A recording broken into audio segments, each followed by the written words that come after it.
ரொம்ப நாளாக பிளான் பண்ணிவிட்டு அதுக்காகவே வெயிட் பண்ணிட்டு இருந்த நாள் வந்தாச்சு. என்னோடய ஃப்ரெண்ட்ஸ் அம்மா வீட்டுக்கு காரைக்குடிக்கு வராங்க பசங்களை கூட்டிகிட்டு. ஒரு ஃப்ரெண்ட் காலையிலே சீக்கிரம் வரதுனால போய் அவங்க பிக் பண்ணுறதுக்காக புது பஸ் ஸ்டாண்டுக்கு போயிருந்தேன். அதுக்கு முன்னாடியே அவங்களுக்கு கொஞ்சம் தேவையானதெல்லாம் அம்மா பண்ண ஆரம்பிச்சிட்டாங்க. காலையில் டிஃபனுக்கு வந்து இட்லிக்கு சாம்பார், தேங்காய் சட்னி, தக்காளி சட்னி எல்லாமே பண்ணிவிட்டு அதுக்கப்புறம் கேசரி பண்ணியிருந்தாங்க. வடையும் மசாலா வடையும் பண்ணியிருந்தாங்க.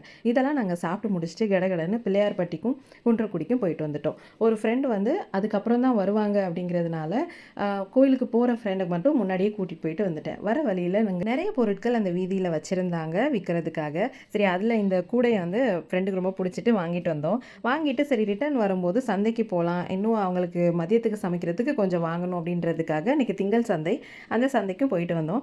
ஃப்ரெண்டோட போயிட்டு வந்ததுனால அந்த சந்தையே அன்றைக்கி டிஃப்ரெண்ட்டாக இருந்த ஒரு ஃபீல் இருந்துச்சு. அப்பாவும் அம்மாவும் பேரலாக ஃப்ரெண்ட்ஸுக்காக மதியத்துக்கு லஞ்ச் எல்லாமே செய்ய ஆரம்பிச்சிட்டாங்க.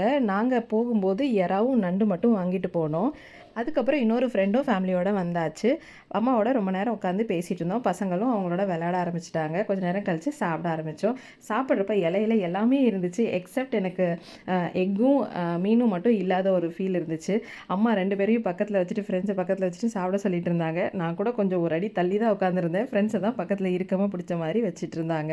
நாங்கள் சாப்பிட்டு முடிக்கிறதுக்கே ரொம்ப லேட் ஆயிடுச்சு. இருந்தாலும் பரவாயில்ல, ஏதாவது ஒரு இடம் பார்க்க முடியுமா வெளியில் போயின்னு அப்படின்னு சொல்லிட்டு எல்லாத்தையும் பேக் பண்ணிவிட்டு இன்றைக்கி தவேரா புக் பண்ணியிருந்தோம்.